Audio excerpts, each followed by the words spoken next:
여러분 안녕하십니까? 이 시간에는 역대하 31장 말씀 중심으로 드리겠습니다. 여러분, 우리 구원받은 하나님의 자녀들에게는 하나님께서 영으로 친히 항상 함께 하십니다. 성령께서 함께 하시죠. 이것이 세상 사람들과 다릅니다. 세상 사람들에게는 하나님께서 친히 함께 하시지 않습니다. 구원받은 자들에게는 하나님께서 영으로 친히 함께 하십니다. 항상 말입니다. 그것을 우리가 들어서 많이 알지요. 그것을 말씀대로 많이 의식하시도록 노력하셔야 됩니다. 의식하도록 노력하지 않으면은 함께 계시는 하나님을 우리는 모르고 살게 되고요. 마치 하나님이 없는 사람처럼 내가 주인 노릇하고 하나님 앞에서 실제적으로 사는데 하나님을 무시하면서 살아가게 되고요.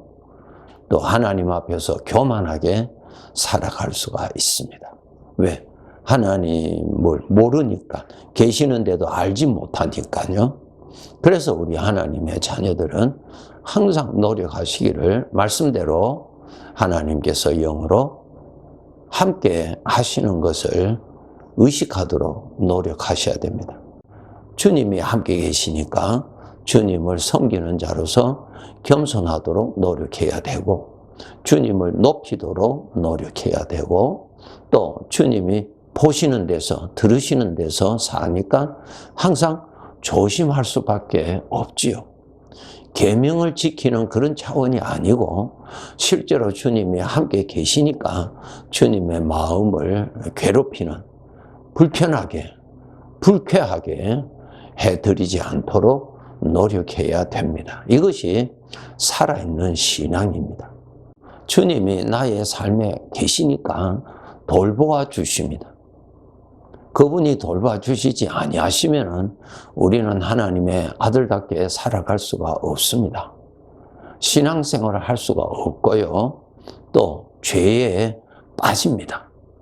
죄에 빠지면 세상의 것을 좋아하고 사랑하게 되고, 귀로는 하나님의 말씀을 듣지만 마음은, 관심은 세상에 관심을 두고 세상의 것을 좋아하고 그렇게 되는 것입니다. 이것이 신앙이 어리면은 그렇게 되는 것입니다.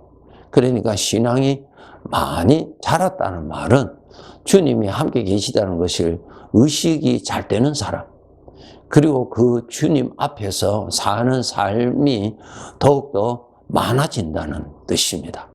주님이 함께 계시기 때문에 나의 삶에 하나님의 돌보심이 항상 나타나십니다. 그것을 은혜라고 그러지요. 그것을 우리가 읽을 줄 알아야 됩니다. 아, 주님의 은혜구나. 이거 주님께서 지금 나에게 이렇게 돌봐주시니까 지금 나에게 이러한 현상이 일어나는 것이구나. 그것을 우리가 깨달아야 됩니다. 이스라엘 백성들이 광야 생활을 할 때에 하나님의 성막 위에는 항상 구름 기둥이 서 있었습니다.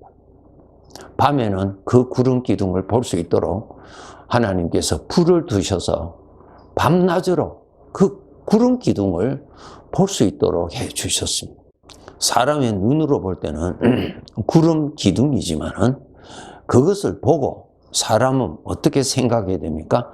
하나님이 함께 계신다. 임마누엘. 그것을 보이지 아니하는 것을 생각으로 볼 줄 알아야 됩니다. 의식해야 됩니다. 구름만, 내 눈에 보이는 구름만 보고, 아, 구름이 그대로 있구나. 야, 구름에 참 신기하다. 이런 정도로 하기 위해서 하나님이 구름을 두신 것 아니죠. 우리 이 눈은 영의 것을 볼 수가 없기 때문에 영의 것을 의식할 수 있도록 볼 수 있는 구름을 두셨어요. 그렇기 때문에 우리가 그 구름을 보고 그 다음에 의식으로 바뀌어져야 돼요. 아, 하나님이 함께 하신다. 그 구름이 움직이면은 아, 하나님이 우리를 인도하신다.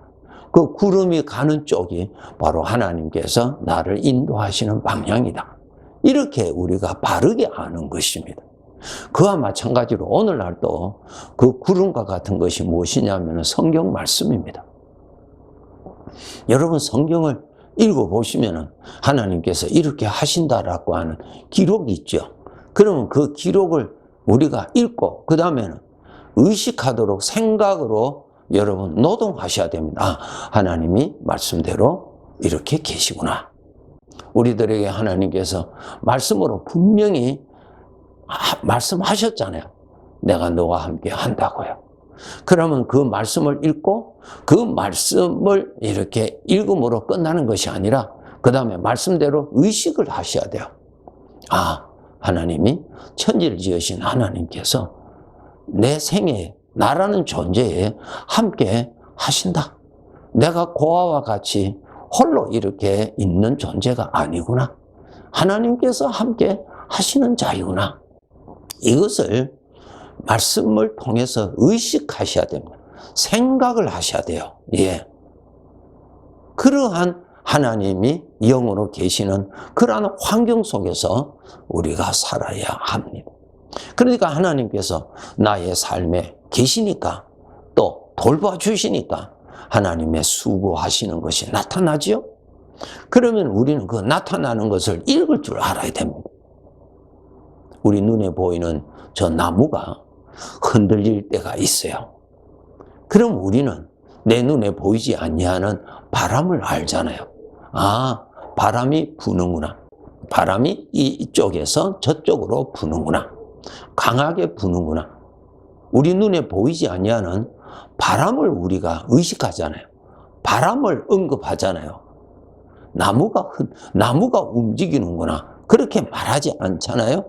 움직이게 하는 그 원인되는 바람을 우리가 압니다. 그와 마찬가지로 내 마음이 하나님을 향하여서 움직인다든가 자원하는 마음이 일어난다든가 하나님의 말씀이 생각이 난다든가 하나님의 말씀이 깨달아진다든가 내 마음에 이런 하나님에 관한 어떠한 자극이 일어날 때 하나님에 관한 어떠한 관심이 일어날 때에 이것은 바로 함께 계시는 하나님의 도우심으로 일어나는 것입니다.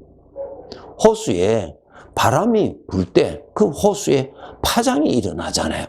호수 자체가 그 파장을 일으킬 수는 없지요. 눈에 보이지 아니하는 바람이 그 파장을 일으키잖아요. 그와 마찬가지로 우리 인간의 마음은 죄 쪽으로 감당한 죄의 능력으로 인해서 그렇게 일어나고 하나님을 향하여 마음이 움직이는 것은 전적 하나님의 능력으로 인하여서 움직이는 것입니다. 나무는 어제나 오늘이나 스스로 움직이지 못합니다. 그러나 우리가 볼 때 나무가 아주 부드럽게 강하게 이렇게 움직이는 거 우리가 볼 수 있지요. 그것은 바람에 의해서 일어나는 것입니다. 그와 똑같이 나라는 자의 마음이 하나님에 관하여서 어떠한 자원하는 마음, 관심이 일어나는 것은 전적 하나님의 일로 인해 하나님에 의해서 일어나는 것입니다. 그거 꼭 아셔야 됩니다. 그래서 우리 하나님의 자녀들에게는 하나님의 능력으로 인해서 내 마음이 하나님을 향하여 감동을 받고 일어나는 것도 일어나고 또 여전히 죄로 인하여서 내 마음이 일어납니다. 여러분은 그 두 가지 중에 어떤 마음을 여러분이 믿어야 되고 누려야 되고 품어야 되는 것은 내가 선택해야 할 문제입니다. 예. 에덴 동산에서 하나님께서 아담과 하와에게 먹을 것을 넘치게 주셨죠. 이거 하나님이 주인 아니십니까? 하나님이 다 만드셨으니까. 그래서 아담 하와에게 이것은 너희가 임의대로 얼마든지 먹어라. 그런데 이것은 먹으면 너는 반드시 죽는다. 알려주셨잖아요. 그렇죠? 알려주셨어요. 그 다음에는 뭐예요? 내가 이거 먹으면 너는 살 것이고 너는 이거 먹으면 죽는다. 맞죠? 사람은 로봇가 아닙니다. 자기의 결정권이 있어요. 결정권. 그렇기 때문에 인간은 자기가 결정했기 때문에 심판을 받습니다. 심판받는다는 말은 책임을 맡는 거예요. 책임을 묻는 것입니다. 그것이 심판이에요. 그래서 우리 하나님의 자녀들에게는 죄로 인하여서 죄의 파장도 일어나고요. 하나님에 의해서 하나님의 파장, 하나님의 감동이 일어나고 두 가지가 일어날 때 여러분이 어느 것을 믿어야 되고 어느 것을 따라야 되고 어느 것을 버려야 되는 건지 그것은 여러분이 선택하셔야 됩니다. 신명기 11장에 보시면 내 앞에 생명이 있고 사망이 있다. 내가 생명을 택하라. 사망을 택하지 말라. 선택권이 있어요. 예. 그러니까 우리가 정말 깨어서 하나님의 은혜로 나타나는 것을 여러분이 믿고 따라가야지 죄로 인하여서 일어나는 유혹, 속임수, 사상, 감동, 그거 믿고 그것을 누리고 그것을 나타내면은 그것은 죽음의 길로, 불행의 길로 가게 되어 있습니다. 그렇기 때문에 우리가 노력을 하고 정신을 바짝 차리고 내가 죽음의 길로 갈 것인지 생명의 길로 갈 것인지 내가 영광의 길로 갈 것인지 멸망의 길로 갈 것인지 하나님 앞에서 징계받는 길로 갈 것인지 하나님께로부터 칭찬을 받는 영광의 면류관을 받을 길로 갈 것인지 내가 선택해야 합니다. 나무가 보이지 아니하는 물의 도움을 받지 아니하면 나무는 살 수가 없지요. 하나님이 도와주시지 아니하시면 어제도 오늘도 내일도 도와주시지 아니하면 우리는 신앙생활 못합니다. 할 수가 없어요. 할 마음이 일어나지 않아요. 믿음이 솟아나지를 않습니다. 그런데 우리가 어제도 오늘도 믿음 생활을 하고 있다는 이 자체가 하나님이 끊임없이 도와주셔서 내가 하는 것입니다. 그것을 여러분이 깨달으시고 하나님의 은혜다. 하나님의 은혜로 우리 찬송 여러분 아시죠? 이것이 하나님의 은혜요. 하나님의 능력이요. 하나님의 은혜를 하나님의 능력을 우리가 깨닫고 그 다음에 그 은혜를 베푸시는 하나님께 감사할 때에 하나님과 나와의 인격적인 관계가 더욱 깊어집니다. 그것을 깨닫지 못하면 하나님과 깊어지지를 아니하지요. 예, 하나님과 인격적인 관계가 깊어질수록 무엇이 주어집니까? 하나님에 대한 경외심이 일어나잖아요. 여러분, 이 사랑이라고 하는 것은 능력입니다. 죄를 사랑하게 되면 죄에 대한 능력이 주어져서 그 죄의 능력으로 죄를 즐기고 담대하게 악을 행하잖아요. 그 능력으로 바뀌어지는 것입니다. 우리가 하나님을 사랑할 때 그것이 전부 다 능력으로 바뀌어져요. 희생할 수 있는 능력, 순종할 수 있는 능력, 예, 그 기쁘게 할 수 있는 능력이 주어지고요. 죄악된 것을 물리칠 수 있는 능력이 주어져요. 하나님과 사랑이 생기는 것은 능력이에요, 여러분. 그래서 능력 받기를 우리는 다 원하는데 하나님과 인격적인 관계가 깊어지는 것이 능력입니다.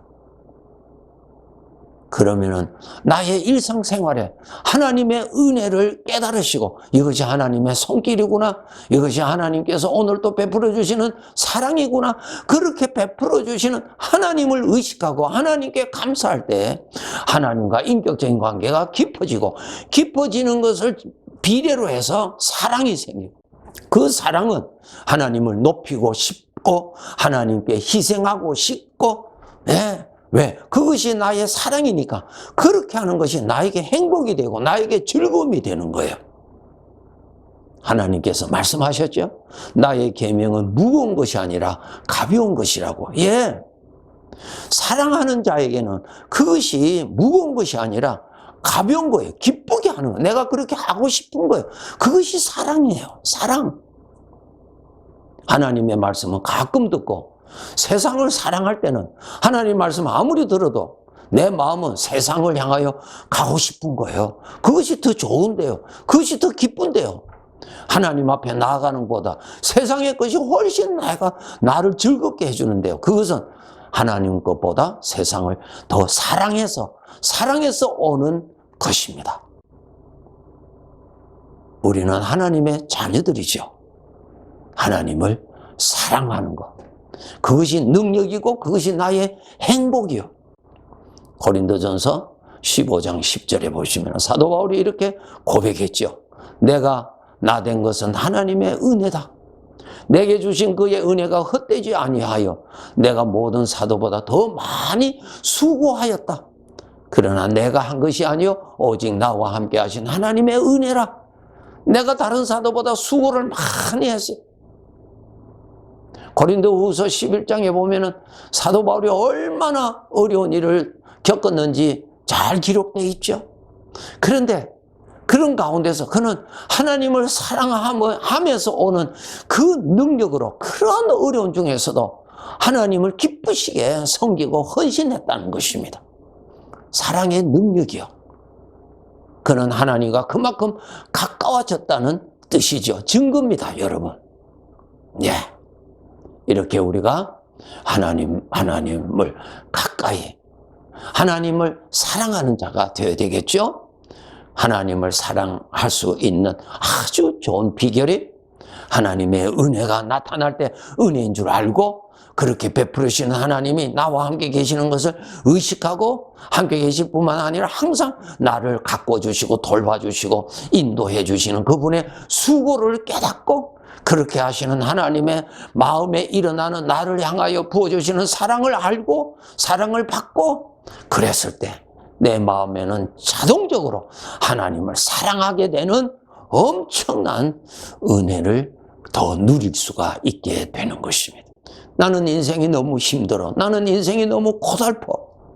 나는 왜 이렇게 불행하게 살아야 되는지 이렇게 한탄할 수도 있겠죠. 이것은 나를 사랑하시는 아버지의 사랑을 만나지 못한 사람의 말이죠. 그렇죠? 나를 사랑하시는 아버지를 가까이 하셔야 됩니다. 오늘도 아버지가 나를 돌봐주시는 그 은혜의 손길을 깨달으시고 그렇게 베풀으시는 하나님이 과연 말씀대로 같이 계시는 것을 아시고 그분께 감사하고 그렇게 하면 그분과의 인격적인 관계가 가까워지면 사랑이 형성이 되고 그 사랑이 사랑을 더하게 되는 것이죠. 신앙생활을 행복하게 살아갈 수가 있고 마지막 날 내가 이 세상 나그네 삶을 마치고 떠난다는 것은 내 사랑하는 아버지를 내 눈으로 친히 볼 수 있는 그 날이니 얼마나 행복한 날이 되겠습니까? 이러한 믿음 생활 우리들이 할 수 있습니다.